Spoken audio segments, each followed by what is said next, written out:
Thank you for coming back. Welcome back. I'm Robertson. I'm pediatric surgeon at Dartmouth Hitchcock, and I'll be co-chairing or co-moderating, this session with Emily Partridge, who's a pediatric surgeon and fetal surgeon at the Children's Hospital of Philadelphia.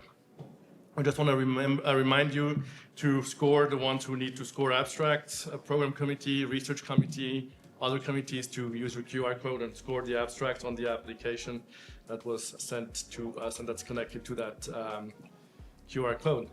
All right, let's start with our first speaker, Heather Wansik, who is going to talk about regionally isolated human airway-derived decellularized lung bioinks influence the morphology and transcriptional profile of embedded human airway organoids. It was a mouthful.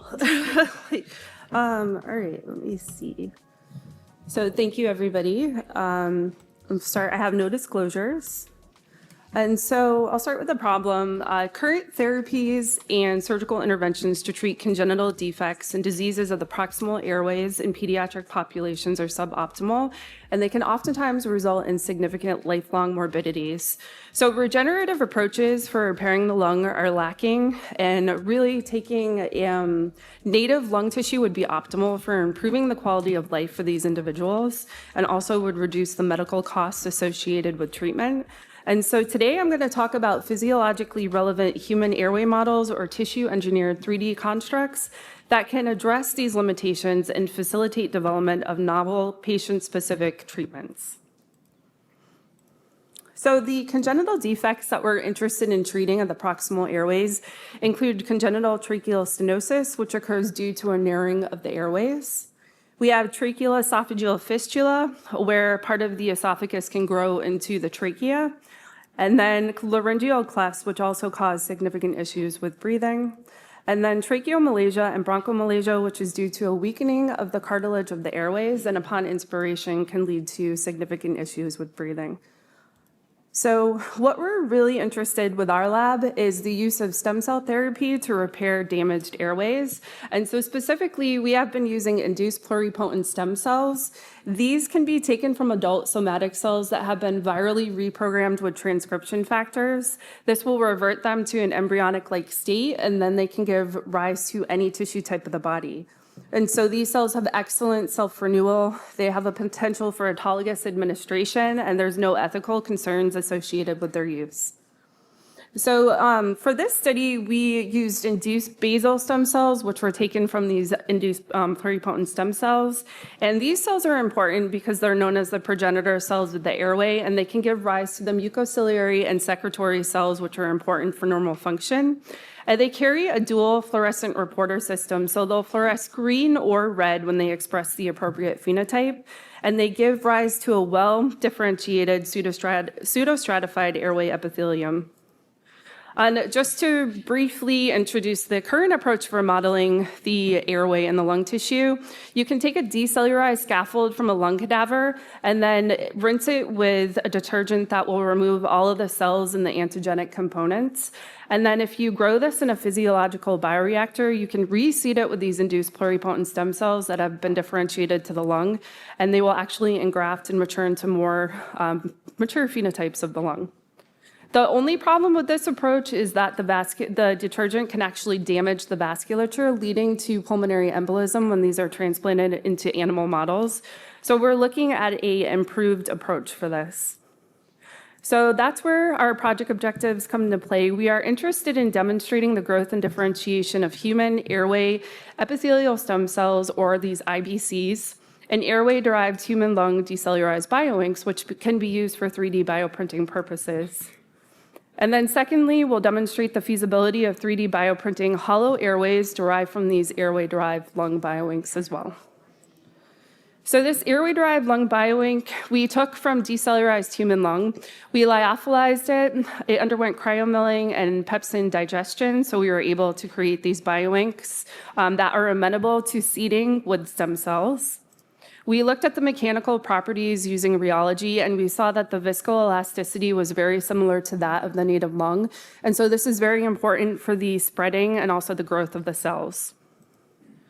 So when we embedded these airway cells inside of the lung tissue, we saw that they exhibited excellent viability as indicated by the green staining, and also growth over 21 days. They were able to spread out. And the softer materials, they did form organoids, and the stiffer materials, they actually started, or the higher protein concentration, they started to spread out and form a monolayer.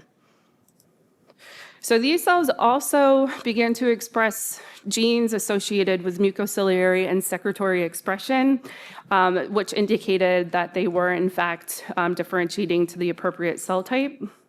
And so in order to mimic a more in vivo physiological condition, we seeded these cells on top of the lung tissue, and we saw that they formed a monolayer and actually began to differentiate into mucociliary and secretory phenotypes. Once again, they had 100% viability, and they exhibited functional beating cilia on their surface. And so now, kind of taking this and going into our 3D bioprinting approach in order to complete our 3D model, we used a method called free-form reversible embedding of suspended hydrogels, or FRESH, which was developed by researchers at Carnegie Mellon University. What this involves is taking your bioink and printing it directly into a microparticle gelatin slurry bath that is thermosensitive, and it contains a cross-linker, so when you put your bioink into it, it will hold its structure. It's thermosensitive, so when you expose it to 37 degrees Celsius, you can easily remove your print from the bath. So this is an example of our 3D bioprinted simplified hollow airway structure that was printed using bulk lung, decellularized lung tissue that was also mixed with cell ink just to increase the printability of the structure and the shear thinning properties. This is a 3D bioprinted airway that was developed from a pediatric CT scan. So we successfully were able to print this using the FRESH approach as well. So to conclude, this work demonstrates that airway-derived lung DECM is an excellent substrate for encouraging the growth of these airway-specific cells. We also demonstrate the feasibility of 3D bioprinting these patient-specific airways using this material. The next steps will be to test the differentiation efficiency of these airway cells in different isolated regions of the lung, including bulk, airway, and alveolar. And then we will implant this 3D printed model into a preclinical animal and assess structural integrity. The impact of this study, it will help pave the way for development of patient-specific transplantable lungs and also disease models to create novel therapies for the treatment of chronic respiratory illnesses. This is our team, Dr. Christine Fink and Joanne Walker, our lab manager. And if you guys have any questions, I'm more than happy to answer them at this time. Thank you. Thank you. We have time for one question. Dr. Dunn? James Dunn, Stanford University. Hi. Very nice work. Thank you. Can you tell us, when you have this slurry of cells in the gel, Yeah. how do the cells know which way to face to polarize? Yeah, that's a really good thing, and that's what we're investigating. So as I mentioned briefly, they form in the softer materials, they'll form an organoid, and we think it has to do with the fact that they can't really form focal adhesions to the matrix when they're trying to attach. But when we use the stiffer lung material, they actually will lay down and start to spread out and form a monolayer. So we're finding that both the protein concentration and the viscoelasticity of these materials is really important for influencing that process. So fortunately, with the lung tissue, they are forming the appropriate polarity that is seen in the airway. How does it know whether it faces, luminally versus the outside? So the basal cells have been shown to actually adhere to the lung matrix. And so from the basal cells, you get the differentiated cells that rise up to the surface. So does that answer your question? Seems like they could rise up to both sides, right? No, when we seed it right on top of the lung tissue, they just go straight up. So they come from the basal cells and then they rise up to the top. Yeah. Oh, no, the slurry gets washed away. So that's just when we print, and then we seed the construct after the fact. Yeah. Thank you very much. Okay, thank you. So our next speaker will be Joanne Walker, presenting the role of epithelial to mesenchymal transition in esophageal tissue regeneration. Oops. Oh, okay, here.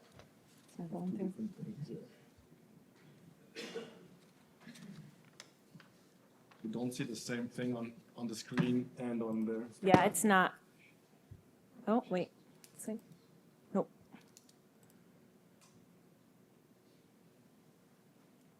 I think they use this to advance. But it's still Still not. moving.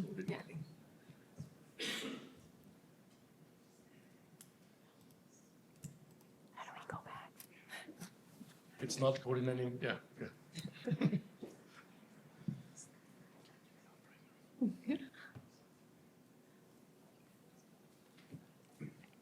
Oh, there's the slide. How do we go back? Oh, no, but the notes aren't here. The notes, the slides. Yes. There we go. But the speaker, That I do. they're not here. Should they come up? Can you get the speaker mode on this screen or not?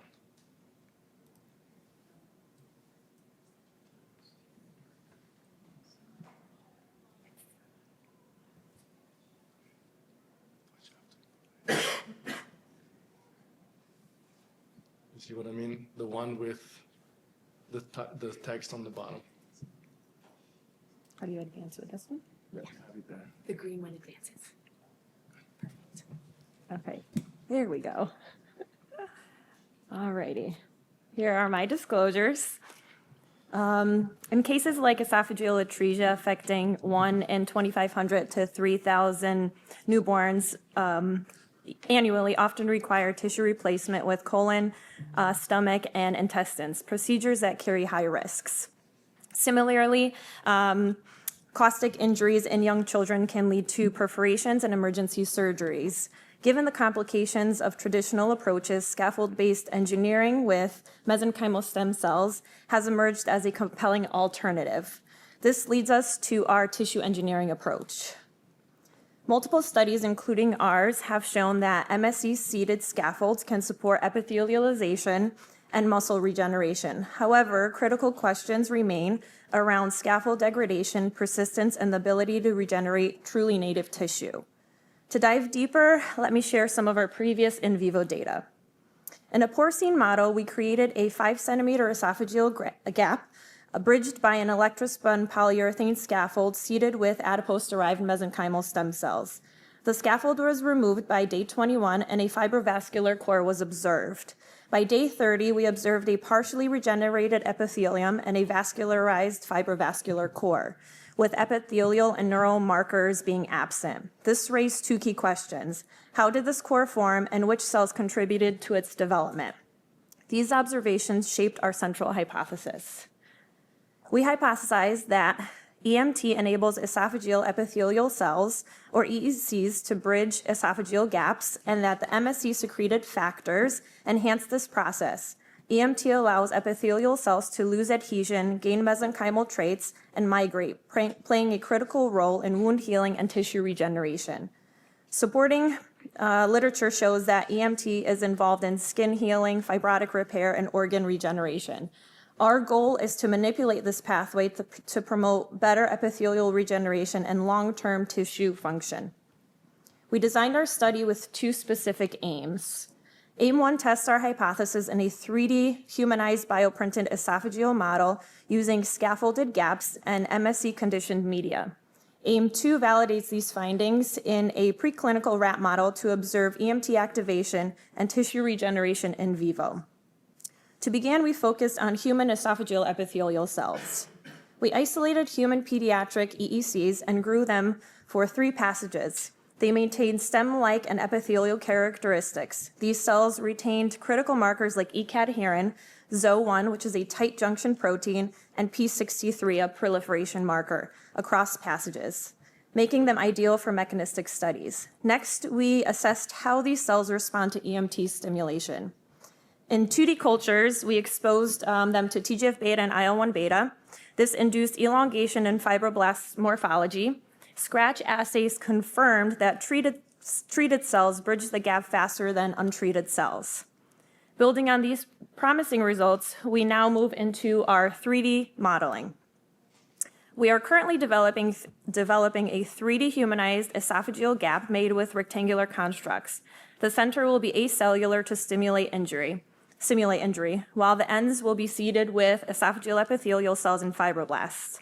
The cells will be labeled with dyes for tracking, and different esophageal epithelial to fibroblast ratios will be tested using our BioX bioprinter.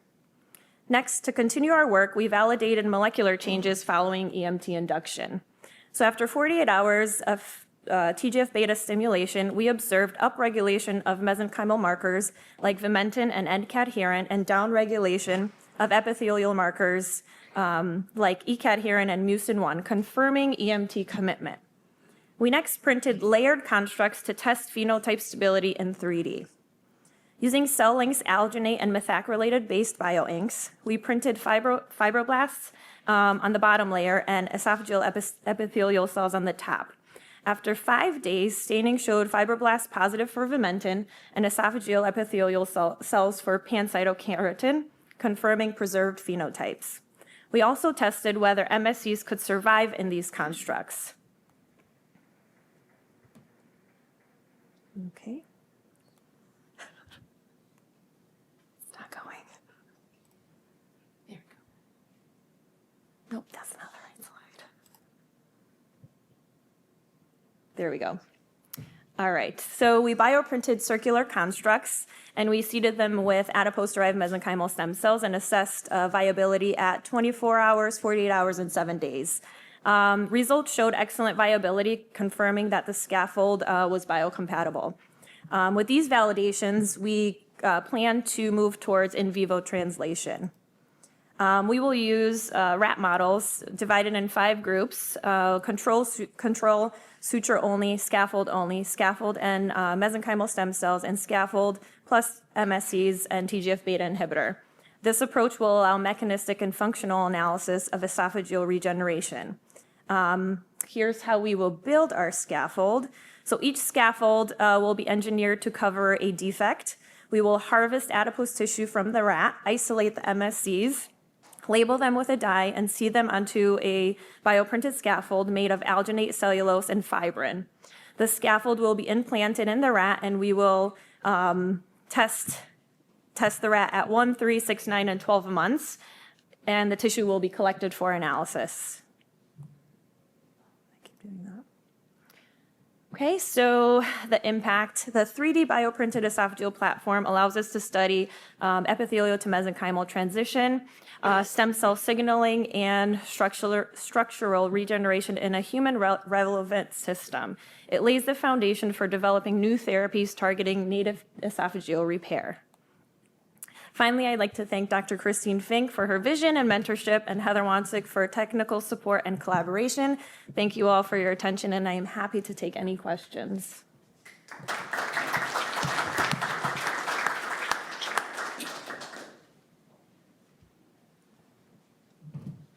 Hey, thank you. Sanyang from Nebraska. The adipose-derived mesenchymal stem cells, so does your lab reprogram these, and are these, because this is my first time hearing about these, are these like generally used for like cardiac research as well? So we do reprogram them, but for this study, we don't. We just harvest them and grow the cells. I have a quick question. So you're using these cells to create the scaffold and the tubular structure, but the esophagus has multi-layers. So what do you think will be the hurdles as far as like epithelium, but also as far as peristalsis, because you need then to do an MET from your EMT, right, the mesenchymal to epithelial transition as well. Yeah, so we are also studying peristalsis, so that is one other aspect of our project. Okay, great. Any other questions from the audience? Go ahead. Thank you very much.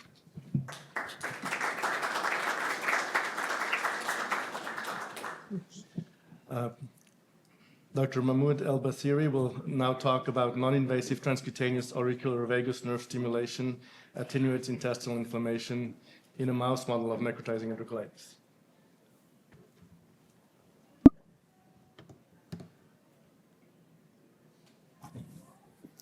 Good afternoon, everyone. Thank you for the opportunity to present our work.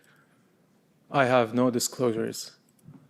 So as you all know, necrotizing enterocolitis, or NEC, is one of the leading causes of morbidity and mortality in premature infants and is characterized by severe intestinal and systemic inflammation.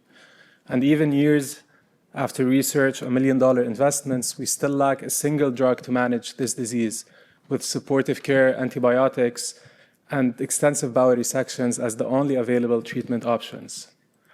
So our group was mainly interested in one area which doesn't get enough attention, which is studying the role of vagus nerve stimulation, or VNS, in managing NEC. As you can see here, the vagus nerve plays a crucial role in modulating inflammation through what's called the cholinergic anti-inflammatory pathway. So here, the efferent fibers of the vagus nerve can travel to multiple organs in the body, such as the heart, the liver, the spleen, and the GI tract. So by stimulating the vagus nerve, we can increase the production of acetylcholine, and from an immunologic standpoint, acetylcholine can bind to its receptors and macrophages and ultimately inhibit the release of TNF and IL-1. And we also know that decreased vagal tone predicts feeding intolerance and increases the risk of NEC in preterm infants. More importantly, there's currently a clinical trial led by Dr. Kevin Tracy at Northwell, and they showed promising results with vagus nerve stimulation in children with ulcerative colitis and Crohn's disease. However, when it comes to NEC, research is very limited, and that was an area that we wanted to investigate and explore. So we hypothesized that transcutaneous auricular vagus nerve stimulation, or TAVNS, reduces intestinal and systemic inflammation, improves survival, and mitigates weight loss in experimental NEC. Our first aim was to evaluate the impact of VNS on survival and weight changes, and our second aim was to assess the intestinal and systemic inflammatory markers following this treatment. Now, to test our hypothesis, we used our well-established NEC model, where the pups were separated from their moms on P6 and then underwent formula feeding and hypoxia for 3 days. Vagus nerve stimulation was applied on days 1 and 2 of the model, and then the mice were monitored for survival, weight change, and inflammatory markers. Ileum and the serum were collected to study the molecular analysis of inflammation. Now here I'm going to discuss briefly the technique we used. So if you look at figure A, you can see the ear anatomy of a neonatal mice. So here the helix cross is where the auricular branch of the vagus nerve runs, and that's exactly where we targeted our stimulation. We used an isolated pulse stimulator, and we custom designed 1 millimeter diameter electrodes to fit the neonatal ears. As for the settings, we used biphasic pulses for a total duration of 30 minutes per mouse, directed in intervals of 5 minutes, 1 minute on, 4 minutes off. We set the frequency at 20 hertz, with the amplitude ranging between 0.7 to 1 milliamps. And we used this transcutaneous technique because cervical VNS is it's technically not feasible in the pups. And we believe that this is a safer method. It's very accessible. It can be done in the NICU with minimal disruption to care. In contrast to cervical VNS, which requires surgery, it carries high risks of infection and nerve damage. So first, our results showed that vagus nerve stimulation improves survival in our experimental NEC model. As you can see in this Kaplan-Meier survival curve, the untreated NEC mice had a survival probability of around 54.5%. However, in our VNS-treated NEC mice, the survival probability significantly increased up to 88.8%. Then we looked at weight changes, which is another critical marker of disease severity in our model. And our results also showed that the untreated NEC mice had a significant drop in around 7% of their weight by day 3 of the experiment. However, the VNS-treated mice were able to maintain their weight, and they actually had a 1% increase in their weight by the end of the model. Then we also aimed to assess the impact of VNS on the expression of TNF-alpha in the gut, which is a major driver of inflammation in NEC. So in these ileum cross-sections, you can see DAPI is stained in blue and TNF is stained in red. And now if you look at the second row, you can see that our results showed an increased expression of TNF in the untreated NEC mice, mainly in the submucosal layers as well as in the lamina propria. However, with the VNS treatment, our results showed a significant reduction in the expression of TNF, which further supports our hypothesis of the efferent cholinergic anti-inflammatory pathway. And finally, we used serum ELISA to measure key cytokines that are typically elevated in NEC. Now here, if you look at the green bars, these represent the VNS-treated NEC mice, and if you look at the pink bars, these represent the untreated NEC mice. And you can see a consistent reduction in various major inflammatory cytokines after treatment, mainly macrophage colony stimulating factor, GM-CSF, as well as macrophage inflammatory protein 1 alpha or CCL3, and macrophage inflammatory protein 1 beta or CCL4. So in conclusion, vagus nerve stimulation represents a promising therapeutic strategy in NEC. Our results showed improved survival, reduced weight loss, and a decrease in inflammation both systemically and at the level of the GI tract. And we are currently working on larger studies to confirm the efficacy of our approach and to optimize the simulation parameters of our device. And we hope we can take this into clinical trials in the future. Finally, I want to thank everyone who helped with this work, and I'm happy to take your questions. Thank you.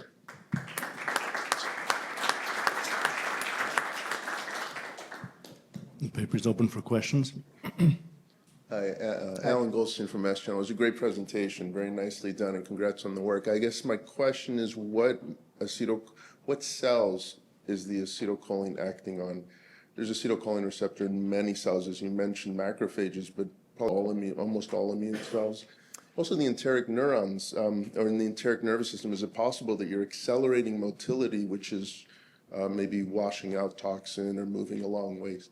Thanks for your talk. Exactly. This is one of the avenues that we want to look at, which is motility. It's one of the outputs that we're planning to look at. As for the receptors, macrophages express the alpha-7 nicotinic receptors. So we're planning on using an alpha-7 antagonist, which is methylcarnitine, and we hypothesize that by blocking this receptor, we're going to blunt the effects of VNS.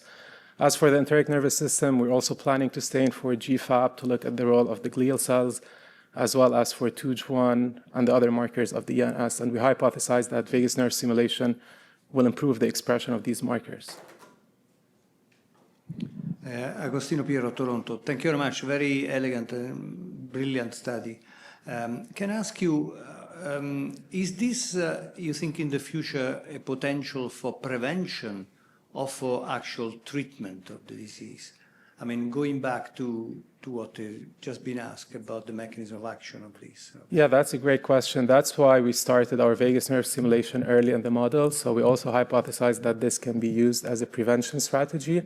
We hope we can develop some biomarkers to predict the occurrence of NAC. So if we do that, we can use this as a prevention in preterm infants. Thank you. Thank you. Very interesting. Congratulations. Gail Besner from Columbus, Ohio. Congratulations on a really lovely talk and beautiful work.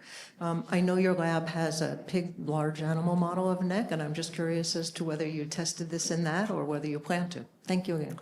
We haven't done yet, but we're definitely planning to do this. To note, the ears of the piglets are different from the ears of the pups, so this would require adjustment for the electrodes. We're actually also using this technique in TBI models and traumatic brain injury models, and we also showed promising effects in this disease. So doing the model in piglets is definitely down the line. Thank you. I have one last little common question. We all know that our NICU nurses are very protective. One, does it hurt? Because you'll get that question from a translational model. And you think it's going to be feasible in real humans? I think it's going to be very feasible. And I think parents would love it, having earbuds in the ears of their children. So. Okay, thank you. Thank you.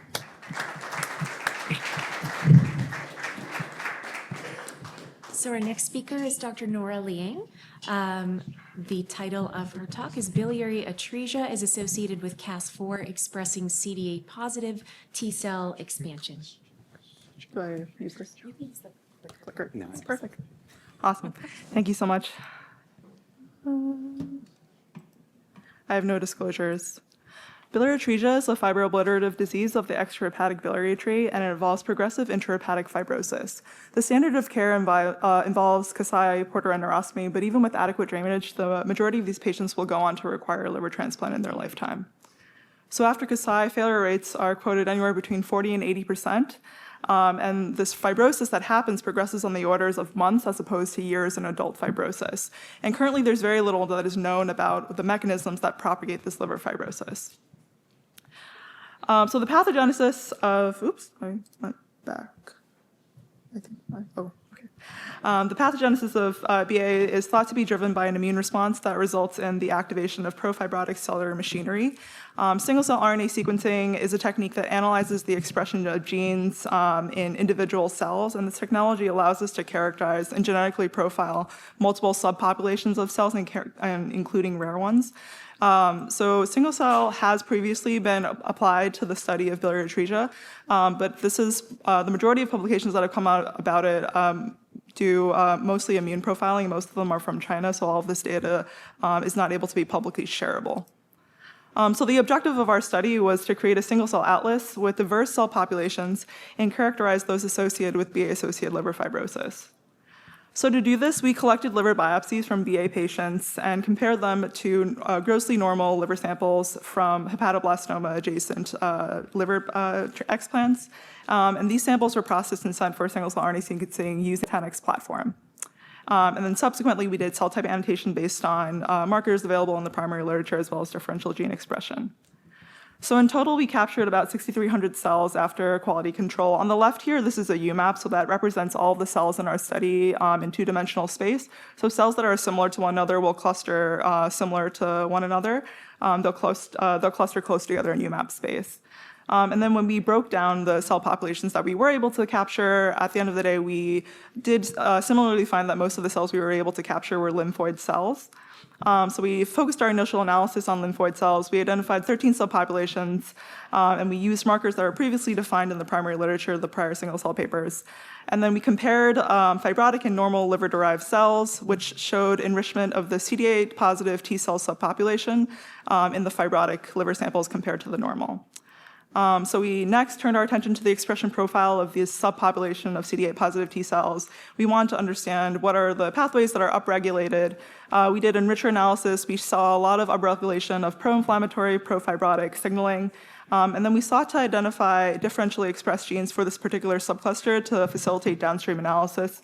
Cas4 came up as one of the differentially expressed genes that was both enriched in the BA livers as well as in T cells. And then Cas4 is a docking protein that mediates integrin-dependent pathways involved in focal adhesion. It's a commonly activated pathway in tissue fibrosis. And in prior GWAS studies, Cas4 has been shown to be correlated with Crohn's disease and worse severity of lung disease and cystic fibrosis. And then we were able to show that was the case, that the expression was increased in BA livers as well on immunofluorescence. So finally, we turned our attention to identifying cell interaction partners using CellChat, which is a program that infers cell-cell interactions using single-cell data. So we know that T cells themselves do not mediate tissue fibrosis, but they may influence stromal cells to lay down collagen. So we didn't isolate enough stromal cells in our initial single-cell analysis to really do a meaningful subset analysis of those cells. But using CellChat, we can at least figure out what are the subpopulations that might be a good population to study in the future in a larger study with more cells. So we looked specifically at the platelet-derived growth factor signaling factor because this is upregulated in fibrosis pathways. And we identified 2 subclusters of hepatic stellate cells that we can focus on for future studies. So there are some limitations to our study. First of all, it's a limited sample size, a single-center study, but again, that we're limited by the fact that we needed fresh tissue in order to do single-cell.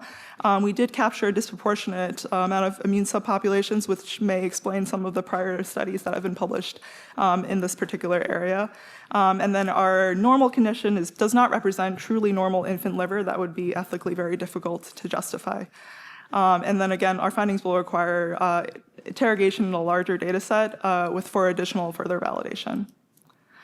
So in conclusion, comparison of transcriptomic single-cell RNA-seq data between BA and normal infant liver revealed a relative increase in Cas4 expressing CD8 T cells with activation of pro-inflammatory and pro-fibrotic signaling pathways, potentially mediating fibrosis through interaction with hepatic stellate cell subpopulations. And future studies on these particular subpopulations may clarify the pathogenesis of this rapidly progressive fibrosis in biliary atresia. Thank you. I'm happy to take any questions. I want to thank my mentors and my collaborators, especially Dr. Kuhn and Dr. Longaker.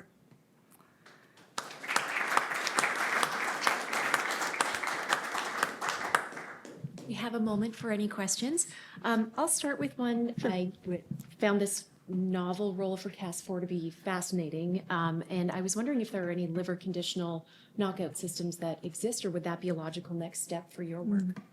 I think, again, as I mentioned, Cas4 I'm using more as a marker to identify this particular cell population that interacts with the mediating cells, which I think are actually hepatic stellate cells, and I'll tell you a little bit about that in my next presentation. But Cas4 I think I use more as a marker. Any other questions? I have a short question. Obviously, controls are always difficult to get. What would be the ideal control for your model rather than liver tissue that's around the tumor that might actually impact some of the fibrosis as well? The ideal control would be normal, healthy infant liver that was biopsied fresh. That's obviously ethically not possible. And you don't want to stick a needle in the baby's liver that doesn't need anything. Yeah, that's They correct. bleed. Yes. Any other questions from the audience? Good. Awesome. Thank you. You can just Yeah, stay there. Nora has the next presentation as well.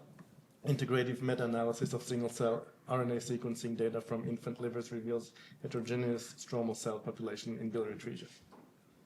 Can you switch the presentation to the next one, please?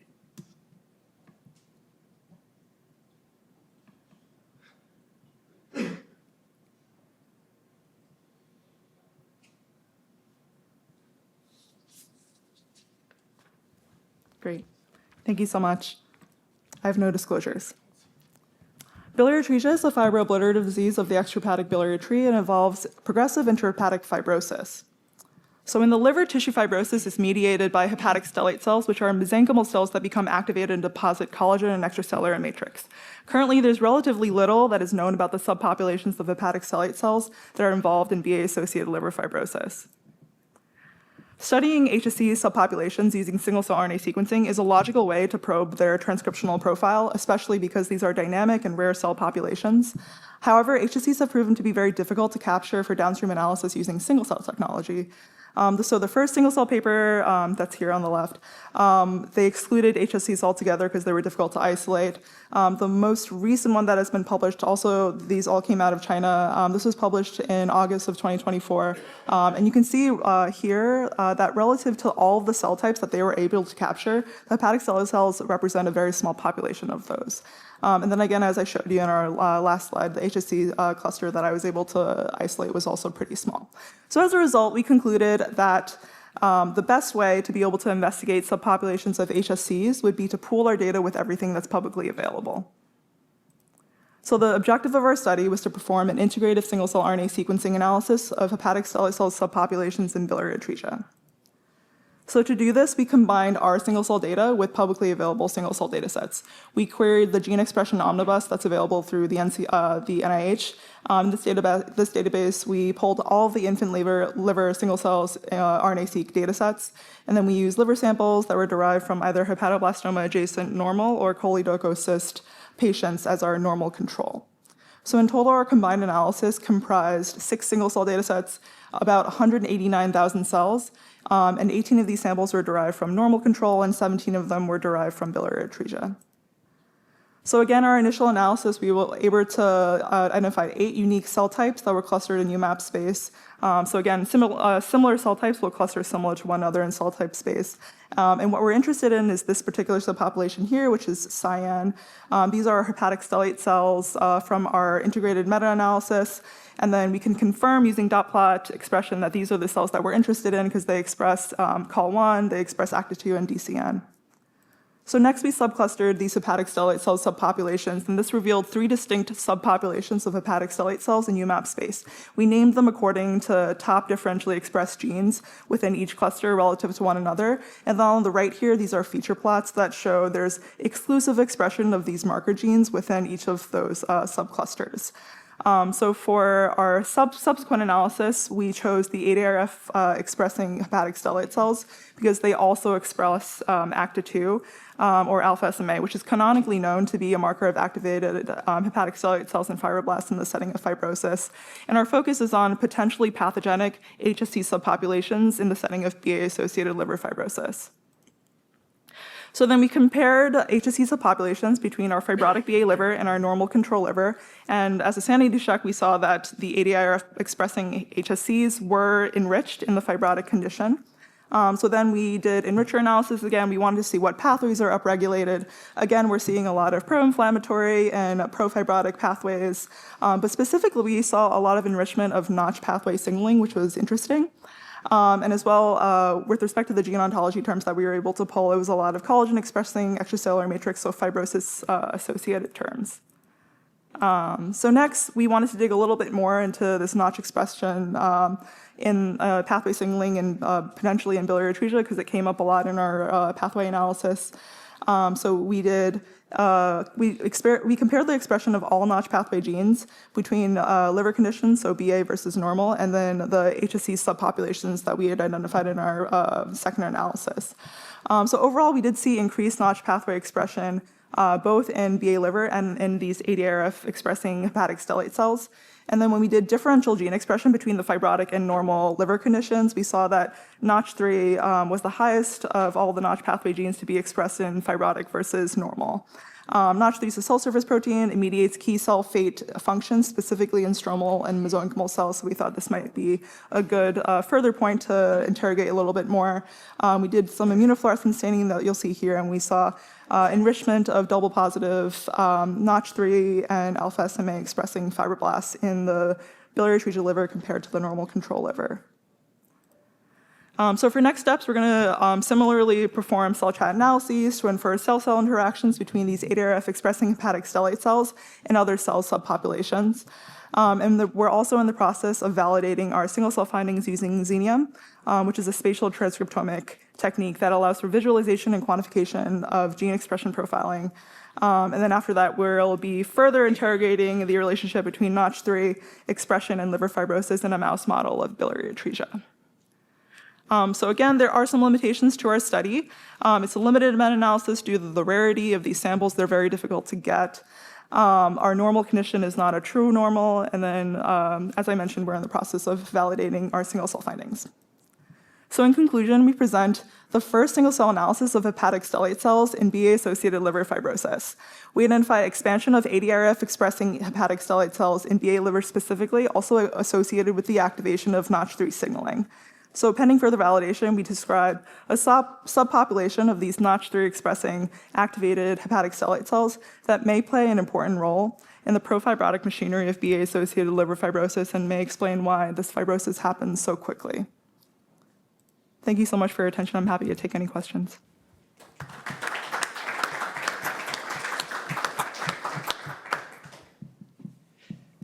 Hi, David Hacken from Hopkins. Beautiful work, and congrats to your whole lab and to Dr. Longacre. Give him our regards.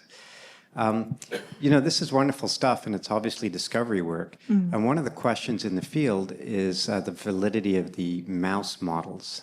And even though normally we go for mouse to human work, I wonder, because no one knows if these mouse models are any good, you give a virus or you give some agent and the liver gets scarred. If you could use your data to drive a validation study in mouse models, and you wouldn't even have to do it yourself, you could collaborate with any of the biliary atresia mouse people and see if their models stand up, because that's always been a gap in the field. Thanks for this great work. Thank you, Dr. Hackton.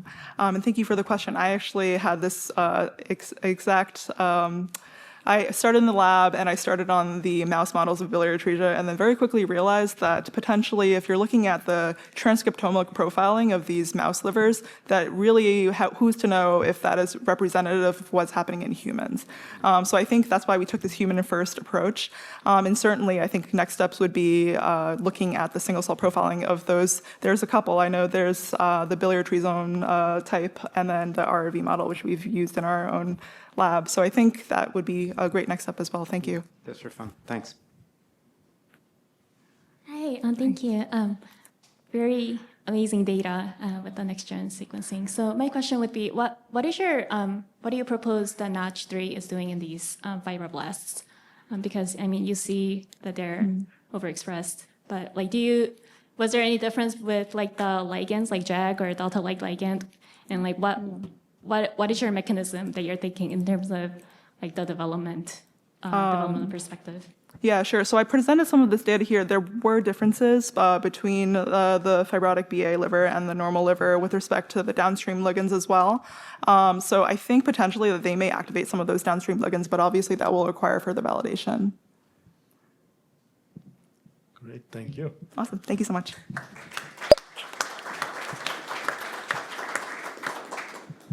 So our next speaker is Dr. Miyake, presenting effective anti-inflammatory peptide on lung branching in the nitrophin rat lung explant model. Good afternoon, everyone. I'm Yuichiro Miyake from University of Manitoba in Canada. Thank you very much for the opportunity to present today. I'd like to talk about our recent work on anti-inflammatory therapy to improve lung development in a congenital diaphragmatic hernia. We have no COI to disclose. As you all know, CDH patients present with a hole in a diaphragm and abnormal lung development. The incidence of CDH is 1 in 2,000 to 5,000 live births, so 150 CDH babies are born every day in the world. But the survival rate of CDH is low, and about 50 CDH babies die every day. Since the year 2000, more than 500,000 lives have been lost due to CDH. Currently, fetoscopic endoluminal tracheal occlusion is performed to increase the survival rate of CDH babies. In a randomized control trial, it was reported that Fetal improved the survival rate for severe left CDH babies from 15% to 40%. However, the mortality of CDH remains high, and we have to achieve further improved outcomes. So what can we do to improve the outcome of CDH babies? This should be a challenge for all of us here.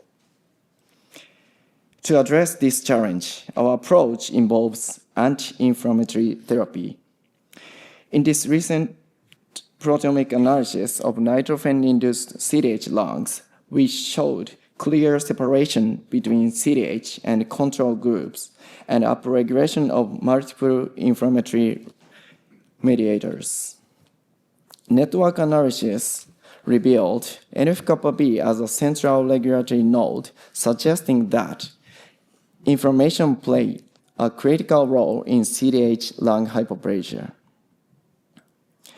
We also reported NF-kappa B signaling is overactivated in both human and nitrophen-induced CDH lungs, leading to impaired lung branching.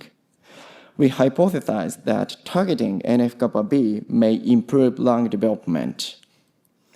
In this study, we used an anti-inflammatory peptide. To examine the immunomodulatory effect of the anti-inflammatory peptide, control and nitrophen-induced CDH lungs were isolated on embryonic day 13 and cultured with or without the peptide for 4 days. Branching morphogenesis was assessed by blinded lung bud counting. After 4 days, RT-qPCR was performed to measure the expression of cathelicidin, interleukin-10, and interleukin-1 beta. Cathelicidin is a peptide known to modulate inflammation, in part by suppressing NF-kappa B signaling. We also collected CDH and control lungs at E15, 18, and 21 for further analysis during lung development. Moreover, immunofluorescence was performed on human CDH and control lungs to evaluate the abundance of cathelicidin in human CDH patients. This is a result of lung branching. As you can see, peptide treatment restored lung branching in nitrophen-induced CDH lungs. The number of lung buds are improved to the level of controls. In lung explant, peptide treatment significantly increased IL-10 expression and anti-inflammatory cytokine. Furthermore, we investigated the expression level of these markers during lung development. In embryonic rat lung, cathelicidin expression was significantly higher at E15 and 18 in CDH lungs compared to controls. Similarly, IL-10 expression was upregulated at E18 and E21 in CDH lungs. Interestingly, IL-1 beta expression was significantly higher at earlier stage, E15 and E18 in CDH lungs, suggesting that inflammation may begin early in development. Finally, in human CDH lung tissues, cathelicidin abundance was higher compared to controls. In conclusion, our study demonstrated that a cathelicidin-derived peptide can suppress inflammation and improve lung branching in the nitrofen-induced CDH model. These findings suggest that targeting early inflammation could be a promising therapeutic strategy to improve lung hyperplasia in CDH. Thank you very much for your attention.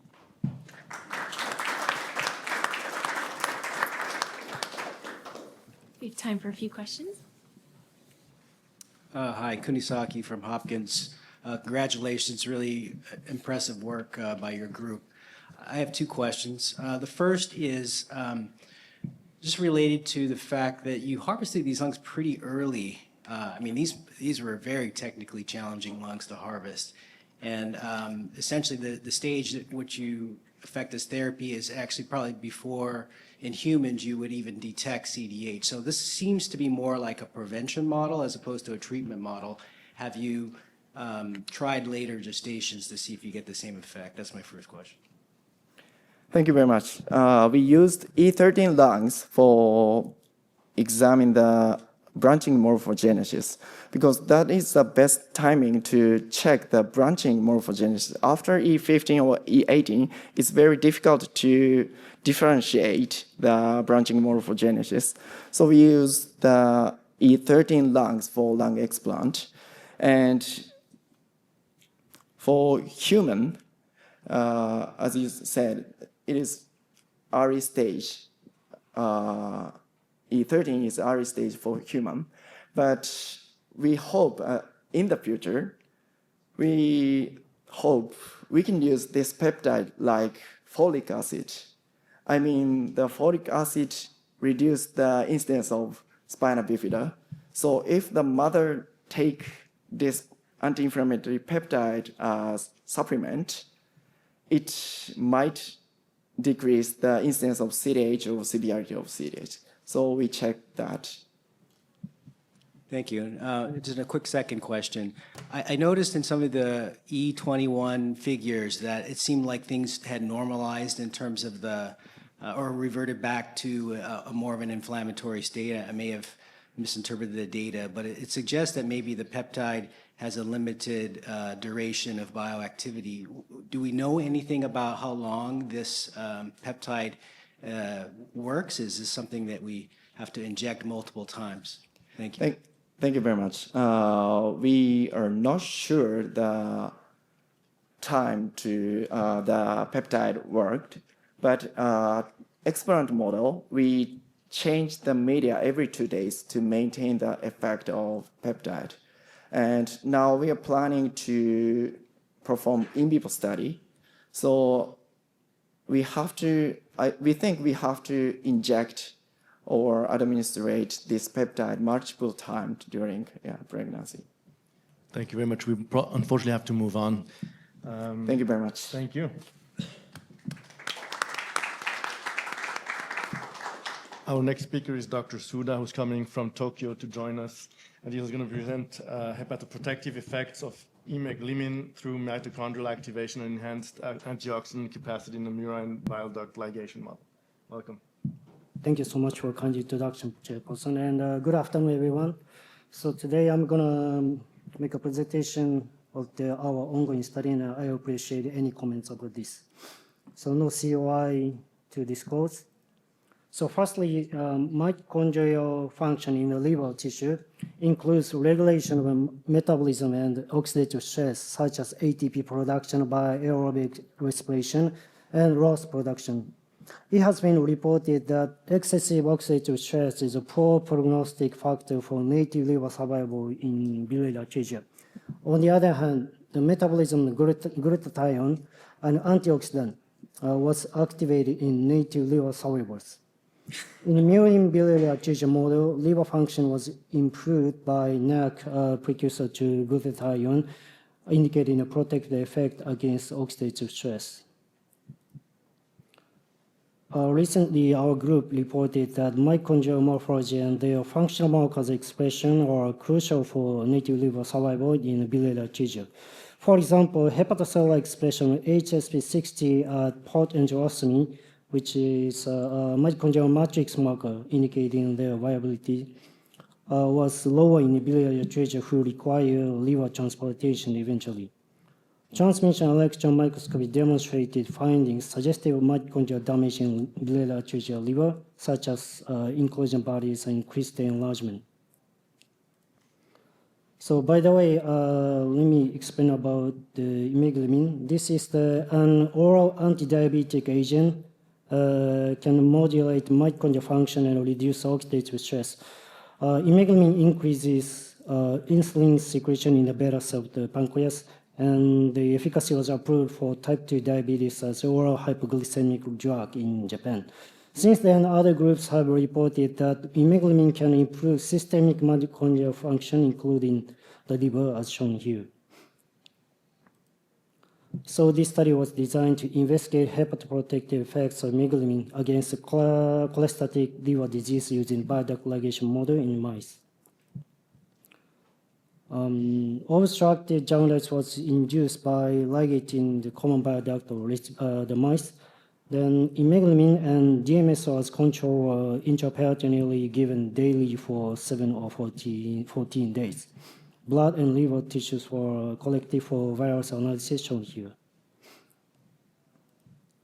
Firstly, we observed imeglimin improved survival rate until day 14, and elevated liver enzymes, total and dark bilirubin, were ameliorated respectively by imeglimin. Mesenchymal staining showed a lower degree of liver fibrosis by imeglimin, which was consistent with lower expression of fibrotic markers such as alpha SMA in qPCR and Western blot. In a CMS metabolomics, principal component analysis showed clearly different plots between DMSO and the imeglimin group for both day 7 and 14. Enrichment overview shows characteristic metabolites involved in glycolysis, amino acid synthesis, and the mitochondrial electron transport chain increased by imeglimin.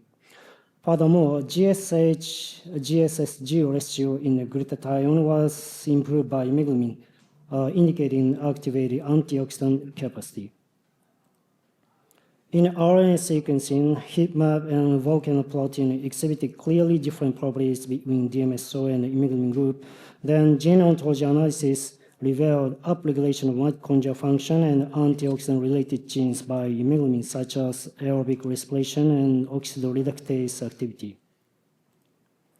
Transmission electron microscopy demonstrated increased number of mitochondria in hepatocytes by imeglimin on day 7.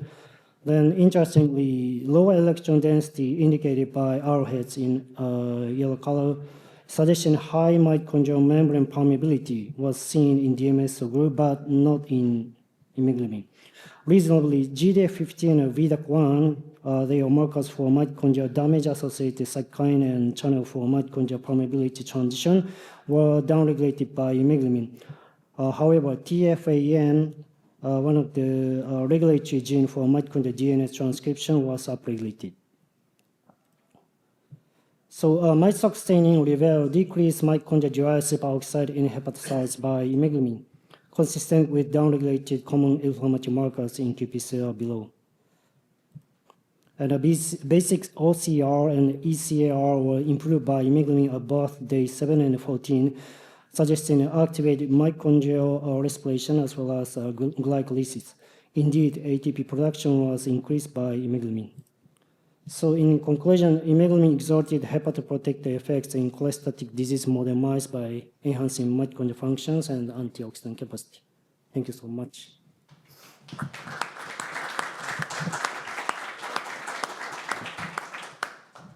think we have limited time, but just one quick question. Did you perform any assays for the assessment of reactive oxygen species production in your model? Actually, it's a quite good question. We only performed the detection of the superoxide, but that is why I'm thinking of to try next time. Yeah. Thank you very much. Okay.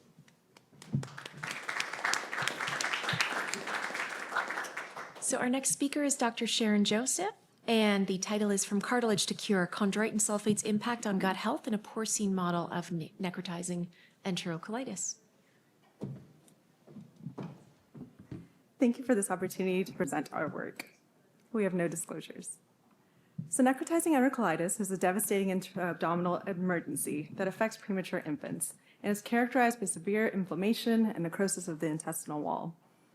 And it leads to systemic dysregulated immune response. It's been well studied that administration of human breast milk is protective against NEC, and studies are being conducted to discover its specific protective compounds. This led us to study chondroitin sulfate in our lab, a glycosaminoglycan found in breast milk. As a pharmaceutical agent, it's found to have anti-inflammatory properties and decreased inflammatory cytokine release in clinical conditions like osteoarthritis as well as IBD. So, in fact, studies in our lab have shown increased levels of chondroitin sulfate in the concentration of breast milk compared to banked donor milk, which decreases even further to non-existent levels in formula. And until now, our lab has used a mouse model of necrotizing enterocolitis to study this compound. We found that chondroitin sulfate improves the clinical outcomes of intestinal injury and improves the cytokine profile of the intestine. And we've also found improvement in acute brain injury, as well as demonstrating improvement in developmental milestones. So all of our results establish the benefit of chondroitin sulfate in the GI, pulmonary, neurologic systems, and a murine model. But prior to beginning human clinical trials, there is a discrepancy between the physiology of mice and humans, which necessitates the confirmation of our results in a large animal model. Thus, we sought to replicate our findings in a premature model of NEC. So a pregnant sow was obtained, and piglets were delivered via C-section at 103 days gestation, correlating to about a 37-week preterm infant. Piglets were then resuscitated and taken to our Piglet Intensive Care Unit, or PICU. A set of 7 control piglets were euthanized about 4 hours after delivery to establish the baseline characteristics of the age group, and the remaining set underwent the NEC protocol. Central lines were placed and TPN was initiated on day 1, and the NEC group, N of 6, started Q3 hypertonic formula feeds on day 3, while the chondroitin sulfate group received formula feeds that was supplemented with 200 milligrams per kilogram of chondroitin sulfate a day. Piglets were then monitored over the course of the 5-day experiment with daily checks, evaluation of their clinical status every 3 hours, and then vital checks every hour. Piglets underwent necropsy if they met euthanasia criteria or if they were found dead. Clinical sickness score was determined by stool pattern and degree of abdominal distension. We saw that piglets treated with chondroitin sulfate did not manifest as many clinical signs of NEC at the time of euthanasia. And as NEC is a disease known to cause malabsorption, weight change over the 5-day experiment can act as a surrogate marker of the functional ability of the GI tract in each group. And so the average weight change in the NEC piglets was about 37 grams, while the chondroitin sulfate group gained about 100 grams, though this was not ended up statistically significant. A Kaplan-Meier curve, though, was created based on our survival rates of the piglets, and we saw a marked improvement of the chondroitin sulfate group, with the majority of the piglets reaching the end of the experiment model. On necropsy, control groups seen on the left were overall healthy, some even having normal stool in the colon. And in the NEC group, areas of hyperemia, frank pneumatosis, and necrosis were noted, as seen in the middle photo in the terminal ileum. Comparatively, the chondroitin sulfate group did not demonstrate those properties of injury. And in conclusion, chondroitin sulfate is a promising anti-inflammatory mediator in a small animal model. We've seen now preliminary benefits in a large animal model of NEC in the premature piglet model. And limitations of this study include the low sample size, relatively high concentration of chondroitin sulfate that we tested, a short study duration, and the control group was sacrificed on day 1, which couldn't receive any maternal care. Our next steps, we'll repeat this experiment to confirm our findings, and we'll also evaluate all the harvested tissue at a microscopic level to confirm the attenuation and determine what's occurring at the molecular level with cytokine profiling. We also plan to do a dose-response curve to find the optimum dose of chondroitin sulfate. And like that, I'd like to thank my lab and all of our collaborators at IU and at Purdue, and I'm happy to take any questions.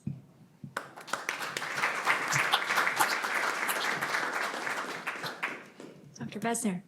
Gail Besner from Columbus, Ohio. Thanks for a nice talk. I have 2 questions. The first is that, again, I asked this morning as well. We find in our Piglet model of neck that macroscopic injury score doesn't really necessarily correlate with the clinical trajectory of the animal. And we have some animals that go through this model for a whole week and they absolutely look fine, and then you sacrifice them at the end of the experiment, and if you look, the macroscopic injury score can look quite worrisome, and it just doesn't correlate with how they're really doing clinically, which led us to propose and publish on a definitive neck score, which includes clinical sickness score, microscopic injury score, macroscopic injury score, and bacterial translocation. So, my question is, how do you know that these animals really have neck? And go ahead, and then I'll ask. Yeah, thank you for your question, Dr. Besner. I think that's a great point. I think that was something that we can definitely look at, like trying to use all of those markers, and then especially when we do our cytokine analysis and see if there's, again, confirmation of the same findings. I think that's just more proof, I guess, of injury and how sick these piglets can be. Yeah, and just a question about the control. So it's my understanding that the control group was a group of animals that was sacrificed very early after birth, but was never exposed to anything. So another control that we use, which you might consider, is just a group of animals that get colostrum throughout the week. They will get a very low incidence of intestinal injury, not 0, but pretty close, and that might just act as a more accurate control. So, nice study. Thank you so much. Thank you so much. To answer that comment, we just had another pig lab a couple weeks ago, and we were talking with our colleagues at Purdue about, is there a way to keep the babies with mom or nurse them or have access to that? And they were talking about how it's very difficult to have a nursery in the area to house a pregnant sow. So I think that's a great point, though, to see if we can somehow get that colostrum. Thank you. Yeah, hi, great study. Mitchell Ladd from Wake Forest University. You may have said it, and I might have missed it, but are you given the chondroitin sulfate at the same time as the formula or before the formula? It's supplemented in each formula feed, so it's at the same time, correct? And you're hypothesizing that this is creating is an anti-inflammatory agent. Do you know, is that chondroitin sulfate negatively charged? Is it like coating the mucosa or giving a protective effect? That's a great question. Yeah, I do know it's not greatly orally bioavailable, so I think it's just kind of staying in the lumen and kind of pulling in. Okay. Yeah. Thanks. Thank you. And you used 200 milligrams per kilo. Did you see a dose effect? How did you come up with that number? And do you think you could treat or prevent, but depending on the severity of the prematurity or not? So how do you see the future going on that side? That's a great question. So 200 milligrams per kilogram was kind of based on our mice studies that were consistently showing improvement in our clinical sickness scores and all the things that we were looking at. We did have some studies that show improvement in mice with as low of a dose of 20 milligrams per kg. And so in our next studies that we're conducting, do a dose response curve, see what's the lowest amount that we can give to see if we can talk to drug companies about supplementing formula with chondroitin sulfate. And the FDA. Yes, exactly. Getting that IND. Thanks. Thank you.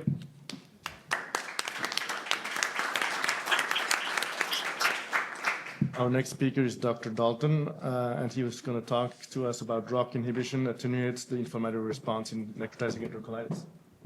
Great. So thank you guys for being here to hear about our research today. I have no disclosures to disclose. So what is NEC? Necrotizing enterocolitis is a multifactorial gastrointestinal disease of premature neonates involving the dysregulation of multiple cellular processes such as tight junction dysregulation, altered cell death pathways, and increased intestinal permeability. Rho-associated kinase, also known as ROC, is a member of the serine-threonine kinase family and is involved in the regulation of cellular pathways including gene transcription, cell migration, cytoskeleton stabilization. That's supposed to say cytoskeleton stabilization, sorry, and proliferation. The ROC pathway has previously been studied in tissues such as neurons, the lung, kidney, and skeletal muscle. And additionally, ROC inhibition is routinely used for in vitro methods to promote cell growth, proliferation, and survival. However, there is a paucity of data regarding the inhibition of the ROC pathway and its specific effects on inflammatory and cell death pathways in intestinal tissue, such as in neck. Previously, our lab demonstrated that inhibiting ROC leads to stabilization of the intestinal barrier by showing RNA levels of barrier proteins E-cadherin and occludin are increased in experimental neck when RI is added. We further demonstrated this using immunofluorescence to show preserved junctional protein localization and barrier structure in rat intestinal epithelium with the addition of RI. We have also compared cell survival after exposure to neck conditions in wild-type KCO2 cells versus KCO2 cells with ROC knocked out via CRISPR techniques. After the experimental group underwent an accepted method of necrotizing enterocolitis induction, the ROC knockout group retained a significantly higher percentage of live cells similar to the level of the wild-type control, thus providing evidence that knocking out ROC can enhance cell survival. We wanted to further analyze specific targets ROC is involved with to cause this effect, namely its effects on the inflammatory process and apoptosis. We hypothesized that ROC inhibition will attenuate the inflammatory response and cell death pathways in induced neck. To study this, we first collected intestinal tissue from wild-type mice. Enteroids were made by isolating intestinal crypts from which the stem cells originate. These cells were then plated in domes of extracellular matrix and incubated in media. Once they were confluent,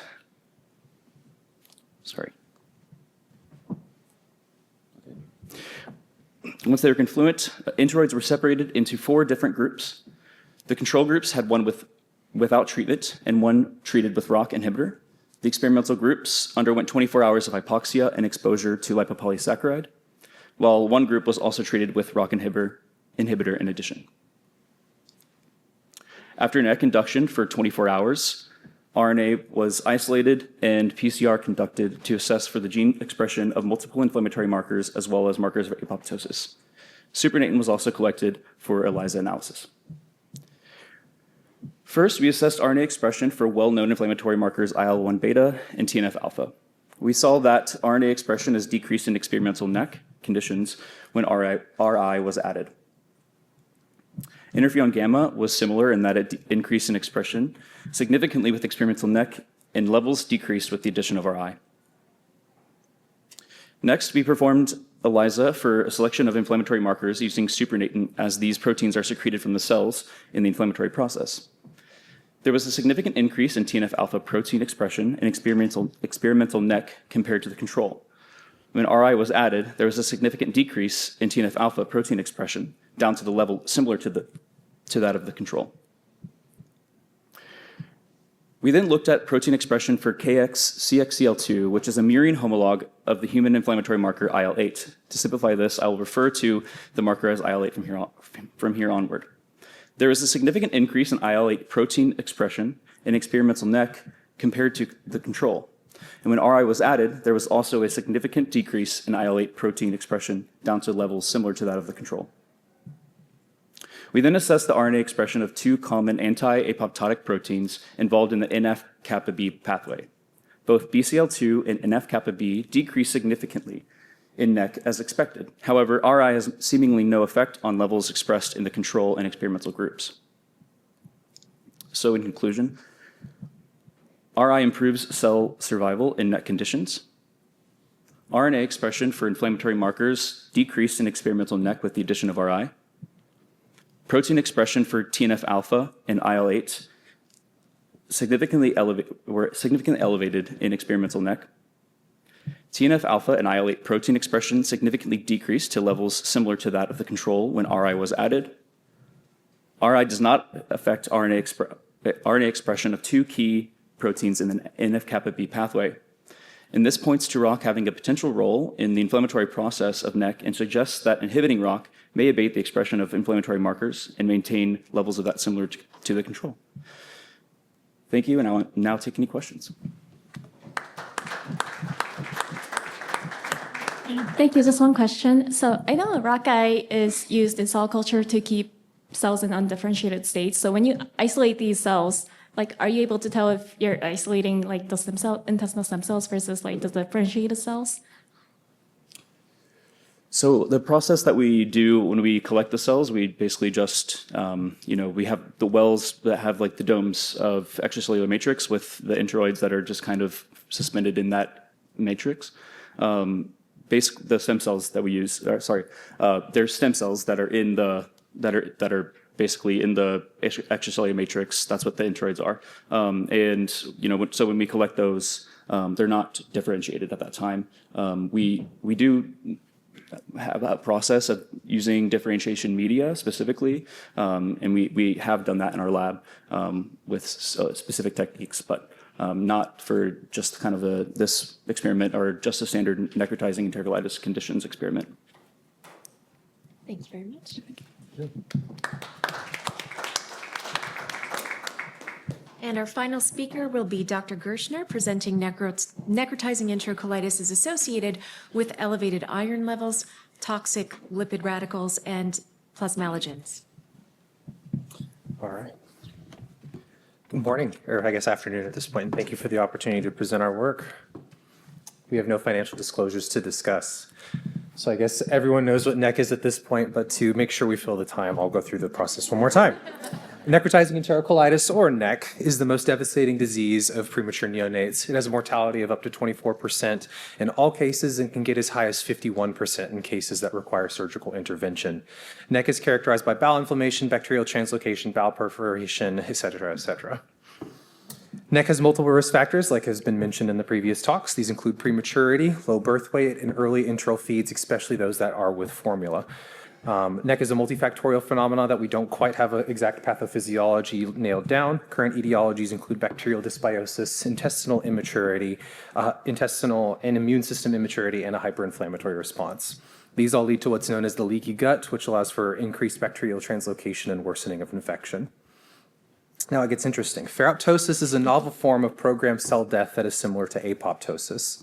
It is characterized by the accumulation of intracellular iron due to cellular redistribution. This places cells under significant oxidative stress by catalyzing Fenton chemistry.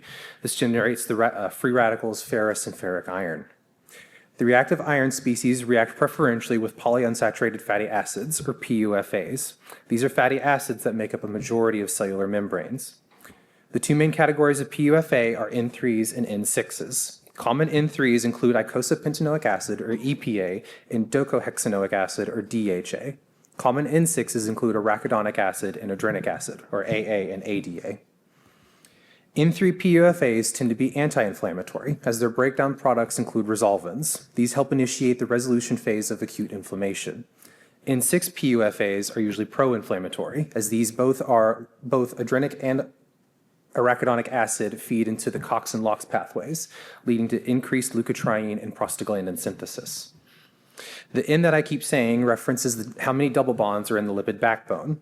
These are often a target of the previously mentioned reactive oxygen species for peroxidation.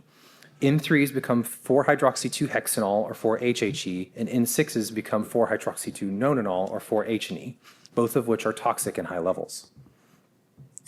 The subsequent increase in lipid radicals overwhelms endogenous antioxidant systems, leading to subsequent lipid accumulation and eventual cell demise.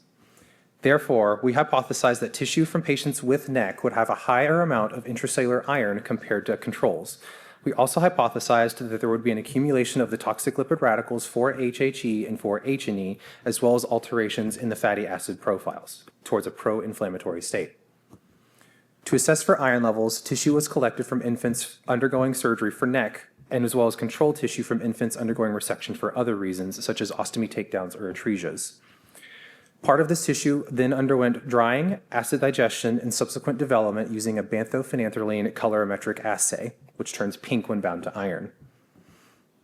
Tissue then underwent a separate acid digestion and was then run through inductively coupled mass spectrometry, or ICP mass spec, to assess iron levels. To assess lipid radical accumulation and fatty acid levels, we first made enteroids. Enteroids are intestinal organoids generated from the pluripotent stem cells at the base of crypts. These allow us to induce a neck and a dish type model, and they also retain their host characteristics. This allows us to study a response of various patients in a novel ex vivo way. If you wish to see more on how we grow and maintain enteroids, there is a QR code on the following slide. Once enteroids were grown, they underwent neck induction with exposure to LPS and hypoxia for 24 hours. They were harvested and protein isolated, and subsequent SDS page gels were run. Additional samples from the enteroids were taken to our lipidomics core for further fatty acid analysis. On colorimetric assay, we were able to illustrate a significant elevation in tissue iron levels in patients with active neck compared to control patients. This difference was further confirmed with ICP mass spec. For toxic lipid radicals, there was a significantly higher level of 4-HHE in neck-exposed enteroids. We found similar levels between control and neck enteroids of the other lipid radical 4-H and E. For fatty acid analysis, we found significant differences in fatty acids at 16.0, 18.0, and 18.1. We didn't find any significant differences in the previously mentioned fatty acids that were a part of the peroxidation pathway. Additionally, we found no significant difference in the N6-N3 ratio. This is a common ratio used that functions as a marker of inflammation as well as membrane PUFA composition. In conclusion, necrotizing enterocolitis is associated with elevated levels of iron in intestinal tissue. There is accumulation of the toxic lipid radical 4-HHE and alterations in fatty acid profiles. These, along with our lab's previous findings, highly implicate ferroptosis as part of neck pathophysiology. Thank you for your time and attention, and I'll take any questions at this point.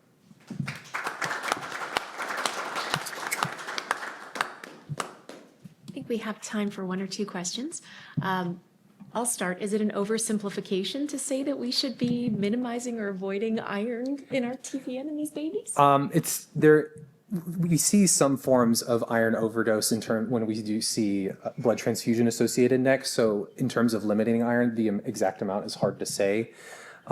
We would like to do further quantification with more tissue samples in order to kind of get a better understanding of where those two differences lie to get a more exact number. But in terms of supplementation, it's hard to say. And with enteroids, the media is proprietary, so we don't have an exact amount of iron that's in the media, so we can't really say how it's being supplemented. Hello, Agostino Piero. Thank you very much. Very interesting and stimulating presentation. Can I ask you, did you have the opportunity to study different level of the intestine when you do the intestinal resection? Because we found, for instance, that in terms of vascular impairment, that was significantly different. The farther away you go from the area which is mostly affected. We haven't studied that exactly. We do have other models where we'd like to see if areas further away have different levels of iron alteration. We also would like to look specifically if the iron is being localized to certain parts of the bowel wall. Since the neck is mostly a disease of the mucosa, we'd like to see if iron is being more localized there versus on the other levels like the basement membrane and things along those lines. Okay, thank you. Thank you. Thank you very much. Thanks. So thank you to all of our presenters and to the audience for being so interactive. We'll now take our first break of the afternoon. Just a few reminders, please stop by and thank our vendors for their support of the conference. And following the break, we'll have our second series of scientific sessions 5 to 8. Those will start at 4 p.m. And then after the second round of scientific sessions, there will be a break. And then we invite everyone to attend the welcome reception from 7 to 9 o'clock this evening, and we'll hope to see you all there.